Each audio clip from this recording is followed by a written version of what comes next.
सदर आसिफ अली जरदारी, वजीर आजम और चेयरमैन पीपल्स पार्टी ने सानिह आर्मी पब्लिक स्कूल के 10 साल मुकम्मल होने पर शहदा को खिराज अकीदत पेश किया। सदर आसिफ अली जरदारी ने कहा कि 16 दिसंबर 2024 को दहशतगर्दों ने बच्चों और कौम के मुस्तकबिल पर हमला किया। मासूम बच्चों समेत शहरियों को सफाकियत से कत्ल किया। दहशतगर्दों ने असातिज़ा और बच्चों को निशाना बनाकर अवाम दुश्मनी का सबूत दिया। मासूम बच्चों पर हमला घिनौना और इंसानियत सोज जुर्म है। वजीर आजम शहबाज शरीफ ने कहा कि आज नाकाबिले फरामोश सानिह और बड़े नुकसान के 10 साल मुकम्मल हो रहे हैं।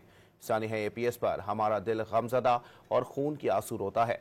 Chairman People's Party Bilawal Bhutto ने सानिह आर्मी पब्लिक स्कूल पेशावर के शहदा को खिराज अकीदत पेश किया है। उनका कहना है कि कौम दहशतगर्दों के खिलाफ जंग में साबित कदम रहेगी और आने वाली नस्लों को महफूज बनाएगी।